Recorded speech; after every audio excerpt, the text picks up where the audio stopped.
오늘 드릴 말씀 제목은 빌려온 믿음이란 제목으로 말씀을 드리겠습니다. 이 그림은 사도행전 19장에 스게와라는 사람이 나오는데, 스게와의 7 아들이 있습니다. 그 7 아들이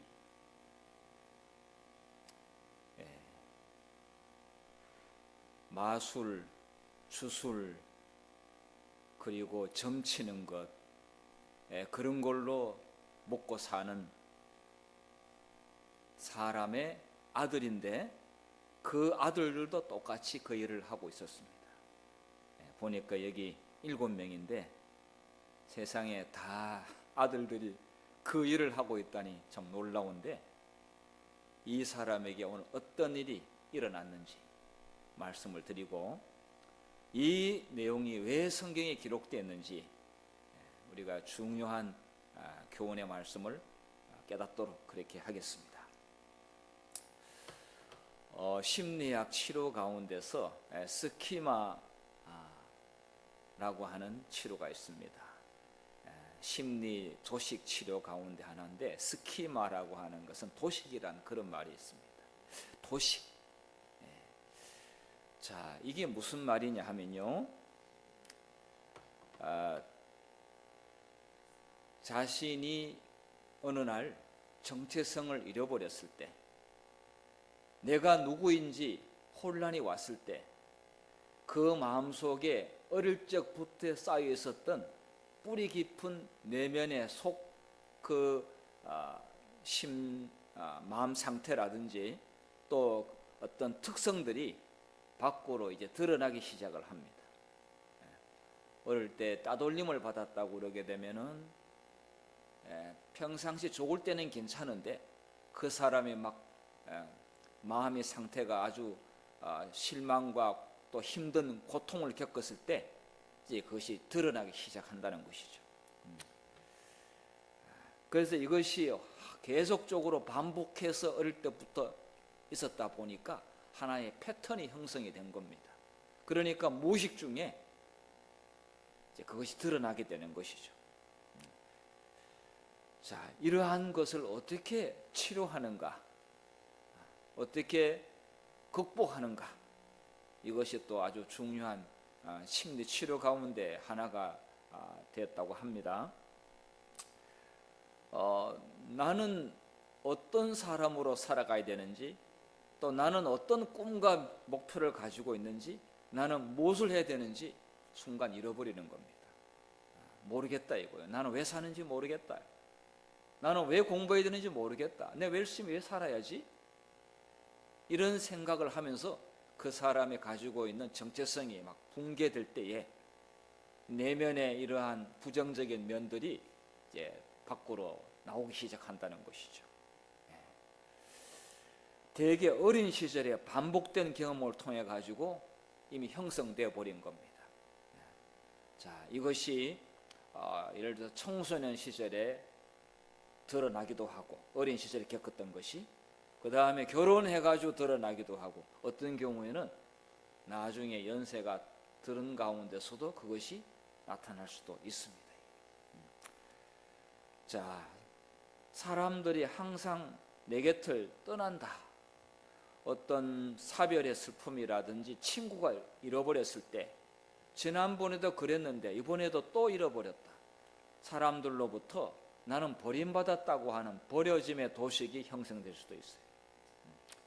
또 비난받으며 자라왔다면은 나는 뭔가 문제가 있는 사람이다, 나는 뭔가 내 스스로가 문제가 있는 사람으로 스스로 그렇게 판단을 해버리는 것입니다.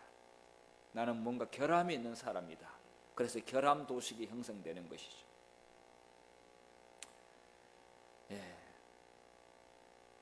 자, 이것을 우리가 영적으로 좀 옮겨서 말씀드리면은, 다른 사람으로부터 빌려온 믿음, 나는 저분이 좋아, 난 저분이 나가는 교회, 나는 저분이 하는 모든 게 좋아, 그렇게 따라가다가 그 사람이 어느 날 신앙적으로 큰 좌절감을 겪거나 또 그 사람의 안 좋은 모습을 발견했어요.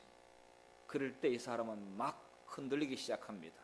내가 교회를 나가야 되나 말아야 되나, 내가 하나님을 믿어야 되나 말아야 되나. 자기의 이 정체성이 빌려온 것이었기 때문에, 자기만이 가지고 있는 하나님과의 체험적인 그런 신앙이 아니기 때문에 혼란이 막 일어납니다. 나 교회 나가지 말아야지. 저 사람도 저렇게 넘어지는데 nen들 내가 어떻게 견딜 수가 있겠는가, 이렇게 생각을 합니다. 자신의 믿음을 누군가가 대신해서 좀 붙잡아주고 운반해줄 누군가를 찾는 것이죠. 자신이 존경하고 따르던 지도자가 흔들렸을 때 그 빌려온 정체성, 그 사람 때문에 예수님을 믿었어요. 아직도 그 사람에게 아주 의존되어 있습니다. 그 사람을 너무 많이 의지하고 있어요. 그런데 그 사람이 무너졌는데 내 자신이 흔들리는 겁니다. 하나님을 믿고 있는데도 불구하고 사람에 너무 많이 의존되어 있고, 그럴 경우에 사람은 언젠가 떠나게 돼 있죠. 언젠가 죽을 수 있습니다. 그리고 그 사람의 세상 사람이나 아니면 교인들로부터 아주 비난받을 만한 어떤 도덕적인 윤리적인 흠이 생겼을 때에 이 사람은 너무 실망을 해가지고 나 이제 하나님 안 믿을 거야, 나 이제 그 교회 안 나갈 거야. 그렇게 성경도 열심히 보는 사람이 그런 짓을 했는데, 나 같은 사람은 더더욱 믿음이 부족하기 때문에 나 성경 안 볼 거야. 이런 사람들이 주변에 있습니까, 없습니까? 아무도 없다고 그러십니까? 아니면 있다는 이야기입니까? 있다는 이야기입니까? 없다는 이야기입니까? 있다는 이야기죠. 반응을 아주 극렬하게 해주시면 감사하겠습니다. 자, 그들도 서지 못했는데 나도 설 수 없겠지. 그 믿음 좋은 사람도 그렇게 됐는데 나는 더더욱 안 돼. 이렇게 되는 것이죠. 지도자에 대한 단순한 실망이 아니라 자신이 하나님께 대한 믿음마저도 산산이 부서지는 그런 일을 겪게 됩니다. 그들이 있어서는 안 되는데 실제로 많이 있습니다. 또 여러분께서는 어떠십니까? 김윤상 목사가 뭔가 잘하는 것 같은데 보니까 어느 날 아닌 것을 봤어. 나 마포교회 안 다닐 거야. 이렇게 생각하면은 물론 그 실망을 준 목사도 아주 정말 큰 잘못을 했지만은, 그러나 그것 때문에 그 자신이 구원에서부터 이탈된다면은 그 본인만 손해고, 그 본인은 지금까지 자기 믿음이 아닌 빌려온 믿음으로 살아온 겁니다. 그런데 하나님께서 마지막 시대가 되면요, 이 빌려온 믿음을 가진 사람들을 다 이렇게 퀴즈를 해가지고 흔들어서 다 테스트를 해서 알곡과 쭉정이는 분리하는 작업을 한다고 그랬습니다. 그것을 우리가 흔히 교회에서 쓰는 말로 흔들림이라고 하는, 영어로 쉐이킹이라고 하죠. 흔들어 보는 겁니다. 그래서 이게 붙어 있는 사람과 바람에 날려 떨어져 나가는 사람의 이 흔들림이라고 하는 이 일이 하나님께서 하신다고 했어요. 그러니까 이 빌려온 믿음의 연약함을 우리가 미리 잘 알아야 되겠습니다. 자, 그런데 이 성경에는 스게와 이렇게 했는데 영어는 스케바라고 했어요. 이 스케바의 아들들은 하나님을 제대로 믿는 사람들이 아니었어요. 하나님을 제대로 믿으면은 그런 걸로 돈벌이 하는 일을 안 하겠죠. 무슨 철학이라든지 아니면 점 봐가지고 그 다음에 주술 같은 거 해서 그 다음에 심리 무슨 치료인데 그건 하나님의 방법이 아닌 심리 치료, 이런 걸 통해 가지고 돈벌이를 하고 책도 팔고 이걸 해서 꽤 수입이 괜찮은 그런 사람들이었어요. 여러분 아마 그리스라든지 저기 아테네 쪽에 가게 되면요, 과거의 역사 가운데서 이런 걸로 그렇게 번창했던 이유가 한눈에 볼 수 있습니다. 정말 어마어마한 신전과 그 궁전처럼 생긴 그 신전에 모두가 다 가장 비싼 거로 치장되어 있는데 다 우상 숭배하고 그 다음에 점치고 그 다음에 그런 문화가 그 사회의 전반적인 문화였어요. 그러니까 그것으로 돈벌이가 되니까 그게 번창했습니다. 그런 곳에 가서 바울이 예수님 이야기를 했을 때 강력한 저항이 일어났죠. 왜냐하면 돈벌이가 안 되기 때문에, 무당집 문 닫아야 되기 때문에. 자, 그래서 그런 가운데서도 하나님의 능력이 강력히 역사하고, 그래서 이 사단의 이 세력과 이 싸움이 벌어졌는데, 사도 바울이 나사렛 예수의 이름으로 하니까 사람이 치료가 되고, 그 다음에 예수님을 영접하게 되고, 사람이 이성을 회복하고, 그 다음에 몸도 건강해지고, 이렇게 되니까 저거 우리가 하면은 많은 사람들에게 돈을 벌 수 있겠구나 해가지고 이 스게와의 아들들이 그 예수의 이름이라고 하는 그 이름을 이야기하면은 큰 기적이 일어나고 능력이 임하는 줄 알고 그걸 빌려온 것입니다. 예수의 이름을 빌려왔습니다. 잘 됐을까요? 어떻게 됐을까요? 예수의 이름을 빌려왔는데 사도 바울이 이야기할 때 하고 이 스geb의 아들들이 이야기할 때고 같았을까요? 다를까요? 네. 오늘 점심 많이 드시기 바랍니다. 자, 사도행전 19장 13절부터 16절까지 우리 한번 읽어보겠습니다. 자, 큰 소리로 한번 읽어보겠습니다. 시작.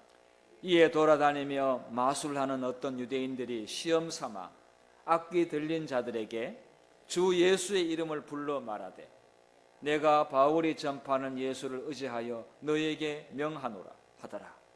유대의 한 제사장 스게와의 7 아들도 이 일을 행하더니 악기가 대답하여 이르되 내가 예수도 알고 바울도 알거니와 너희는 누구냐 하며 악기 들린 사람이 그들에게 뛰어올라 눌러 이기니 그들이 상하여 벗은 몸으로 그 집에서 도망하는지라.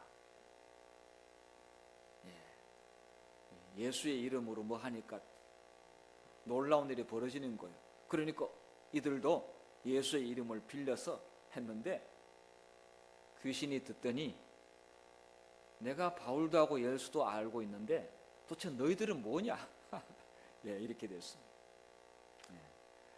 그러면서 7 아들 가운데서 여기 어떤 성경에는 그들 이렇게 했는데 어떤 성경에는 그 둘에게 이렇게 나와 있는데 아마 2명이라고 그렇게 성경을 정확하게 표현하는 부분도 있어요. 그래서 아마 그 사단이 마귀가 2명을 덮쳐 넣어가지고 그 2명의 아들들이 귀신한테 얻어맞았어요.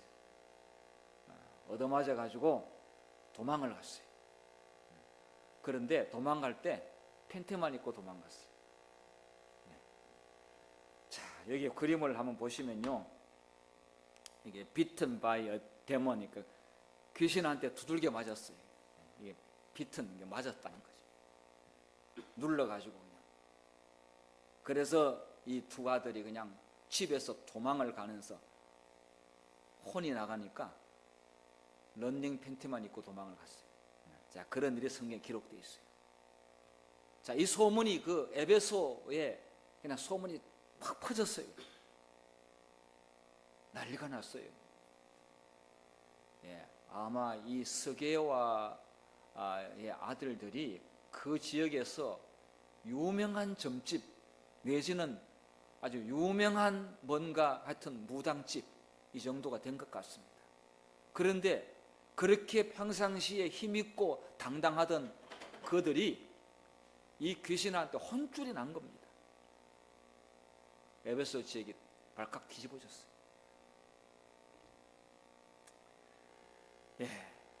사단이 이야기했습니다. 사단 예수님을 잘 알아요.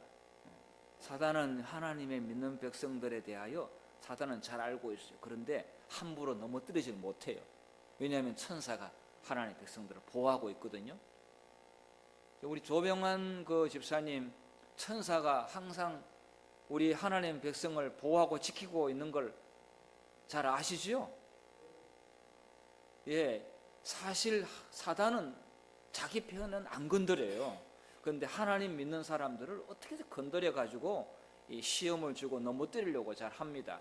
근데 하나님께서는 우리가 잘나고 못나고 상관없이 때로는 안식일에 좀 혹가다 빠졌어도 하나님께서는 그래도 이 백성을 보호하기 위해서 천사를 보내셔가지고 우리를 지켜줍니다. 그러니까 지금 오늘 우리가 이렇게 안전하게 살고 있습니다. 자, 그런데 사단이 악귀가 대답하되, 도대체 너희는 내가 교회에서도 보지도 못했고 내가 너희들이 기도하는 것도 보지 못했는데 예수 이름으로 뭐 한다고 그러는데 도대체 너희들은 누구냐? 이렇게 했는데, 아유, 얼마나 정말 뜨끔하고 가슴 철렁하는 이야기입니까? 아마 우리가 믿음이 흔들리거나 하나님께 순종 안 하고 있을 때 마귀가 나타나가지고 너 예수님 믿는 거 맞니? 라고 마귀가 이야기한다면은 우리가 아마 충격을 엄청나게 받을 것 같아요. 엄청난 충격을 받을 것 같아요. 자, 이 스게와에 대해서 좀 말씀드릴게요. 이 사람은 제사장이었어요. 제사장. 다른 사람도 아니라 제사장이었어요. 그런데 그 당시만 하더라도 사도 바울이 있을 때 아직도 유대 전통에 따라 24반차, 그러니까 12달 가운데서 이렇게 또 12씩 해서 직무, 소위 말하면 시무가 있어. 시무, 교회에서 시무하듯이 달마다 하듯이. 그런데 그 가운데서 한 반차에 우두머리 정도 됐어요. 스게와라고 하는 사람이. 그런데 그 아들들이 예수님을 잘 믿어야 되는데 보니까 엉뚱한 그걸 하면서 돈벌이를 하고 있었어요. 그리고 스게바는 그 자기 했었던 그 과거에 했던 그 직함을 가지고 스스로 대제사장이라고 그렇게 사람들한테 이야기하고 다니고 있었어요. 이런 사람은 가만히 이렇게 두면 안 되는데 이런 일이 있었던 것으로 지금 말씀하고 있습니다. 성경 주석에 그렇게 나와 있더라고요. 자, 그래서 이 귀신은 예수의 이름으로 주술을 해가지고 장사를 하고 있는 이 스게와의 아들들, 스게와도 그렇고 아들들도 사기꾼들이죠. 이게. 그래서 즉각 감별해냅니다. 진짜 믿음을 가지고 있는 자인지 아니면 이제 가짜 믿음을 가지고 있는 사기꾼인지 대반 귀신이 더 잘 알아요. 오늘 안실학교 시간에 보니까 어린아이들이 친구를 데려와 가지고 성경을 가르쳐 가지고 침례를 주는 그 브라질 이제 칠레의 그 장면을 보면서, 야, 하나님이 성령이 역사하시게 되면은 어린아이들도 저렇게 전도를 하는구나. 그리고 저들에게도 하나님이 함께 하시면은 하나님의 일을 할 수 있는구나 하는 걸 보게 됐는데, 자, 여기에 보게 되면은 정말 이런 일을 했던 제사장이었던 사람이 정말 어떻게 이런 귀신이 하는 사업을 가지고 돈벌이를 하고 있는지 우리가 상식적으로 절대 이해가 안 갑니다. 그런데 이게 사단에게 영에 잡히니까 돈벌이가 되니까 이렇게 하고 있는 것 같습니다. 자, 바울 같은 사람이 예수 이름으로 말할 때는 진짜 참령이 역사였어요. 그런데 이 사기꾼들이 예수 이름으로 말할 때는 귀신이 눈 하나 깜짝 안 하고 있었어요. 전혀 두려워하지 않았습니다. 오히려 책망하고 있었어요. 자, 이 다른 사람을 너무 의지하고 다른 사람을 그냥 무조건 따라가는 그런 믿음, 이것은 빌려온 믿음인데요. 시련을 겪을 때 이런 믿음은 다 날아갑니다. 소용없이 흔들리게 됩니다. 자, 그리스도와 예수님과 실제적인 관계가 없을 때, 정말 하나님과의 실제적인 체험적인 이 믿음이 없을 때는 우리의 정체성이 흔들립니다. 정체성이라고 하는 것은 우리 각자 가지고 있는 우리 각자 개인과 하나님과의 관계를 말할 수 있습니다. 자, 그것이 흔들린다는 것이죠. 스게와 같은 사람도 과거에 직분이 제사장까지 했던 사람이 어찌 이런 귀신의 사업을 가지고 살아가고 있는지, 정말 그때 그가 제대로 했더라면 절대로 자기 자식들을 이렇게 하지 않았을 것이라고 생각합니다. 직함만 가지고 있는 것이죠. 자, 그 다음에 영적 권위가 공허해진다. 권위는 하나님께서 성령을 통해서 주십니다. 말씀의 권위를 주시고, 그 다음에 하나님께서 세운 종들에게 권위를 부여합니다. 영적 권위가 하나님과의 산 경험이 없으면은 공허해질 수가 있습니다. 그 권위는 성령께서, 하나님께서 부여하십니다. 그래서 사람들이 사람을 두고 믿는 게 아니라 그 권위를 주신 하나님을 바라보고 순종하는 것입니다. 자, 이렇게 빌려온 믿음은 쉽게 상처를 잘 받습니다. 조그마한 말에도 막 흔들립니다. 조그마한 말에도 영혼의 상처를 입게 됩니다. 자, 그 다음에 이 빌린 믿음은 결코 그 자신을 지켜주지 못합니다. 좋을 때는 괜찮지만은 어려움을 직면하게 될 때 자신을 지키지 못합니다. 하나님이 지켜주심을 확신하지 못한다는 것이죠. 여기 앉아 계시는 분들 가운데서 지금까지 살아오시면서 여러 가지로 어려운 일들을 많이 겪으셨을 것입니다. 이렇게 흔들리기도 하고 저렇게 흔들리기도 하고, 그러면서 그 흔들림을 통해 가지고 오히려 단단하게 믿음 위에 견고하게 선분이 있고, 아니면은 이 교회를 떠난 사람도 있습니다. 오히려 흔들면은요 더 깊이 뿌리를 내는 사람이 있습니다. 여러분, 산의 나무에 정상인 나무들은 키가 작아요. 그리고 보니까 한쪽으로 기울어졌어요. 반듯하게 크지를 못했어요. 바람이 항상 이렇게 부니까 나무도 이렇게 기울어졌어요. 그런데 그 나무들은 뿌리가 다 단단하고 그 흔들림 때문에 밑으로 뿌리를 깊이 내렸어요. 바람이 없는 곳에 자란 나무는 키는 크지만 태풍이 지나가고 나니까 뿌리채 다 뽑혀가지고 넘어져 있더라고요. 키는 큰데 보기는 좋은데 다 넘어져 있더라고요. 자, 지도자가 넘어질 때, 내가 신뢰하고 믿었던 지도자가 넘어질 때, 그것도 도덕적으로 윤리적으로 실패했을 때, 빌려온 믿음은 굉장한 상처를 받습니다. 그런데 정상적인 사람도 건강한 슬픔, 좀 말이 좀 이상합니다. 건강한 슬픔을 겪습니다. 예수 믿는, 잘 믿고 신앙 잘하는 사람이라고 그래가지고 고난이 없는 것이 아니죠. 슬픔이 없는 게 아니죠. 마음에 고뇌가 없는 것이 아니죠. 있습니다. 어쩌면 더 크게 겪을지도 모르겠습니다. 그런데 하나님을 떠나거나 신앙을 버리거나 그러지 않고, 자, 여기 정상적인 비탄, 정상적이고 건강한 반응은 어떻게 하는가 보겠습니다. 지도자가 넘어질 때, 너무 충격적이다. 존경하는 분이라 나는 내가 너무 상처가 크다. 너무 실망이 크다. 내 마음을 정리할 시간이 필요하지만 내 믿음은 예수님 안에 있지 사람에게 있지 않아. 내가 그 사람을 보고 신앙하는 것이 아니지. 믿을 수 있는 친구들과 함께 같이 기도하면서 이 어려운 문제를 극복하기 위하여 하나님께 지혜를 구합니다.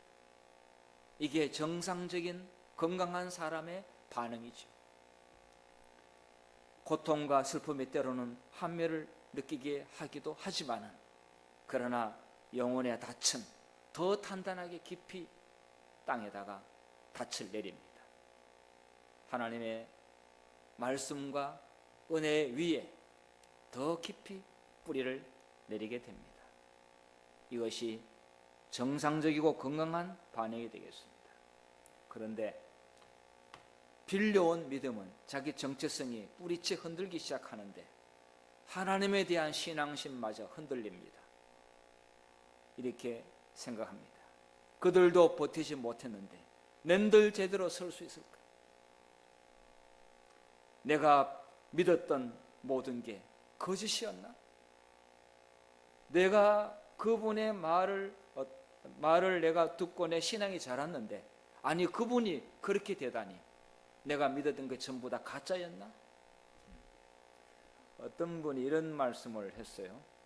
이제 그 목사님한테 침례를 받았는데, 그 목사님이 이런저런 어떤 일로 인해 가지고 목회 중간에 이제 해고 당한 일이 있습니다. 그러니까 그분한테 침례 받은 사람이 내가 침례 다시 받아야 되냐? 내 침례가 어떻게 되냐고. 그래서 우리가 아니 그 사람한테 침례 받았느냐, 성령의 침례를 받았느냐? 예수 이름으로 침례를 받았지 그 사람 이름으로 침례 받은 게 아니지 않느냐? 우리의 믿음은 예수님께 고정돼야지 사람에게 고정되어 있는 것이 아니죠.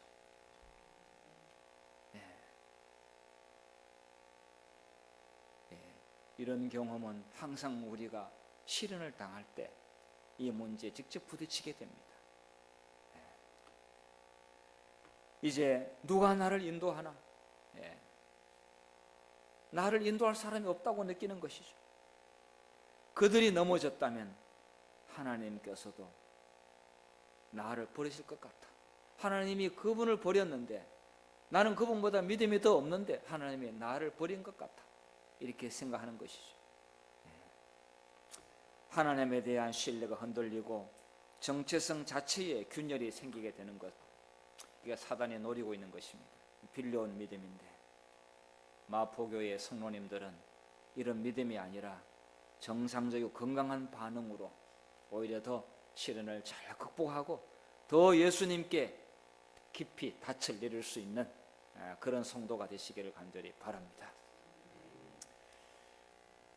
빌려온 믿음의 허약함, 건강한 슬픔, 이렇게 정리를 했는데요. 이 내용은 여러분께서 교회 전함 12월 달에 어느 칼럼을 보셨다면 이 내용이 그대로 나와 있는데 제가 그 내용을 좀 인용을 했습니다. 한 사람의 영적 정체성을 전적으로 다른 사람에게 의존할 때 언젠가 그 균열이 드러나게 됩니다. 언젠가 드러납니다. 지도자가 넘어질 때 그 교인의 믿음도 무너집니다. 반면에 건강한 슬픔은 그 고통이 크더라도 하나님 안에 더 깊이 뿌리 내리는 계기가 될 수 있다.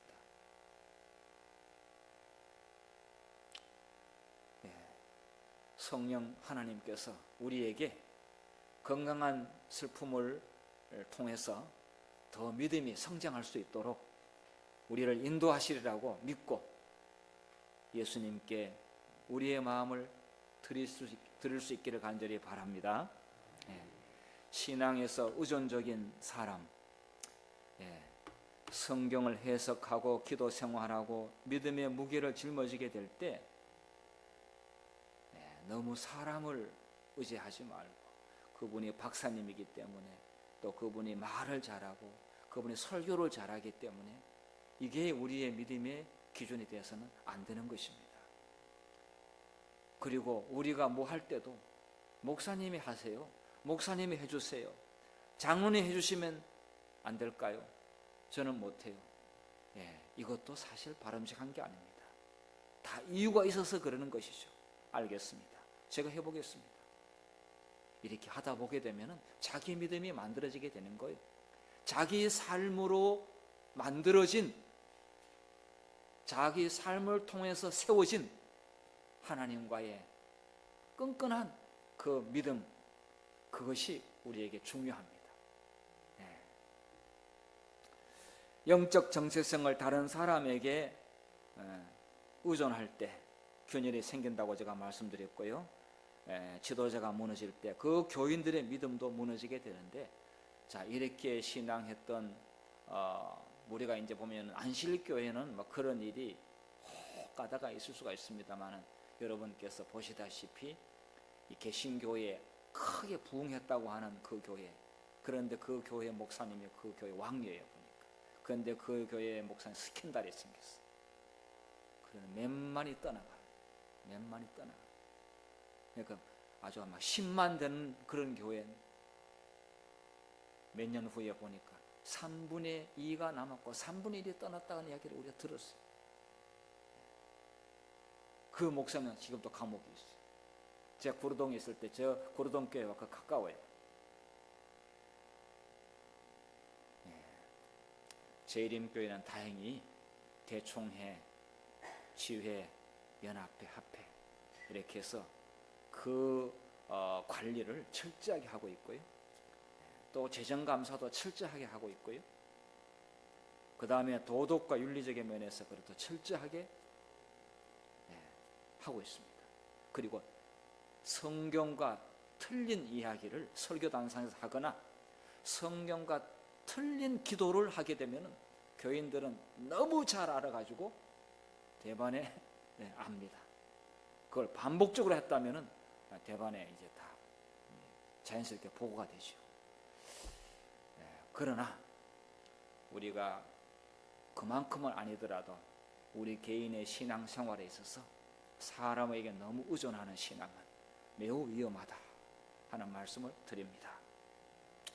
스게와 7 아들처럼 자신의 실제적 경험에서 비롯된 영적 관계가 아니고 그 이름 빌려가지고 자기 이익을 추구하는 그런 것은, 그거는 뭐 사실 그렇게 하는 사람은 거의 별로 없습니다만은 우리는 그 일을 하는 사람은 없습니다만은, 그러나 여기 주제는 뭐냐 하면 빌려온 믿음에 대한 위험성을 이야기하고 있습니다.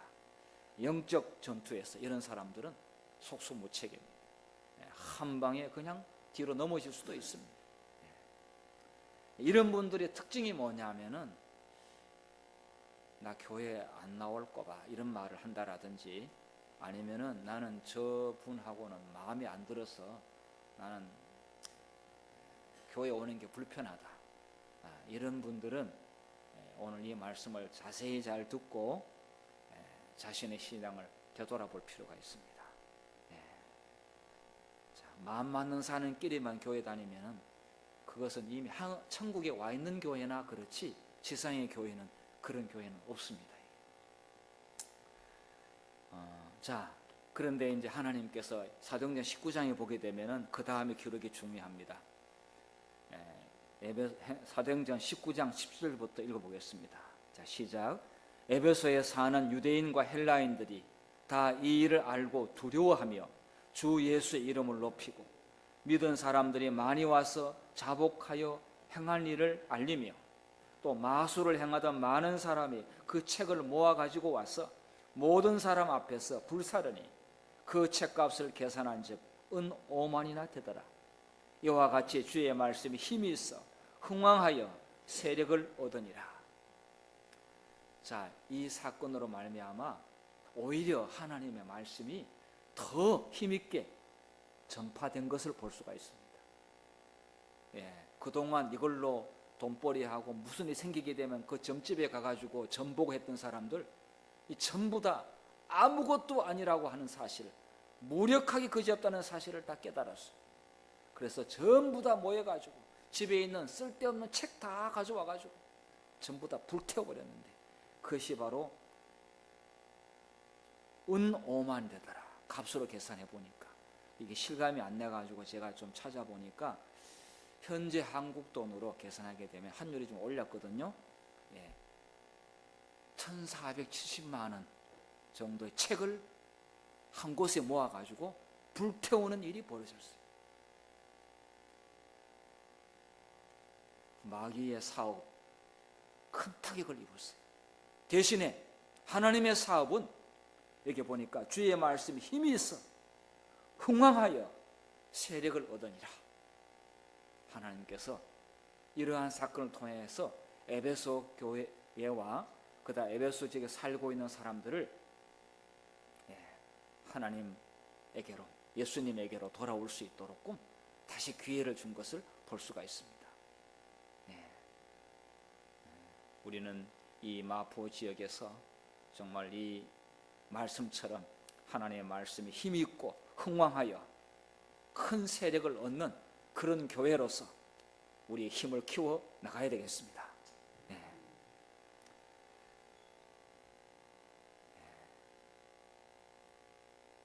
자, 나는 하나님의 말씀과 성령의 음성을 듣고 신앙하는가? 지도자의 목소리 듣고 신앙하는가? 나는 영적 자신감과 기쁨이 다른 사람에 의해서 오르락 내리락 하고 있지는 않는가? 나는 조금 귀에 거슬리는 말을 들으면 다른 교회로 가고 싶은 생각이 들지는 않는가? 나는 내가 한 수고에 대하여 평가절하하면 참지 못하는 성격이 있는가? 나는 사람을 너무 의지하는 경향이 있는가? 우리를 자신을 한번 되돌아볼 필요가 있다고 생각이 됩니다. 사도 바울은 이렇게 자기 인생을 거의 마감하는 시점에 이렇게 말씀했습니다. 공동 번역에 있는 디모데후서 1장 12절 말씀인데요. 같이 읽겠습니다. 시작. 그래서 지금 나는 이런 고난을 당하고 있습니다. 그러나 나는 이것을 부끄럽게 생각하지는 않습니다. 나는 내가 믿어온 분이 어떤 분이신지 잘 알고 있으며 또 그분이 내게 맡은 것을 그날까지 지켜줄 수 있다는 것을 확신합니다. 일생에 그 수많은 우여곡절과 시련과 고난을 겪으면서 그는 마지막에 그가 고난당하는 것을 전혀 부끄럽게 생각하지 않는다. 교회 생활을 하다 보게 되면은 사람들이 왜 나에게 망신을 줬냐고 그러고 왜 나를 부끄럽게 만들었냐고 하는데 여러분 목사는요 수없이 부끄러움과 망신을 당하고 삽니다. 근데 말을 안 하고 그렇게 사는 거죠. 근데 여러분 성도님들 글쎄요 뭐 본인이 실수해서 그런 것도 있고 안 그랬는데 남이 그렇게 해서 그런 거 있는데 이 말씀 생각하면서 그 너무 부끄럽게 생각하지 말고 그냥 그렇거니 하고 넘어가실 필요가 있습니다. 건강이 좋습니다. 나는 내가 믿어온 그분을 안다. 이 한마디에 바울이 어떤 사람인지 알 수 있습니다. 나는 내가 믿는 예수님을 내가 안다. 엘렌 G. 화이트 임종 전에 마지막 유언을 했습니다. 아들에게. 의식불명 상태가 왔고요. 점차 청각 기능도 상실해 가고 있었습니다. 눈을 감기 얼마 전이죠. 아들에게 마지막 한 말을 이렇게 했습니다. 나는 내가 믿는 그분을 안다. 이 말은 나는 그분을 전적으로 신뢰한다. 나는 부활의 아침에 주님께서 내를 깨우실 것을 나는 믿는다. 주께서 약속하신 생명의 멸류관을 나는 반드시 받을 줄을 그리고 주실 줄을 안다. 그분은 결코 나를 실망시키지 않는 것임을 나는 안다.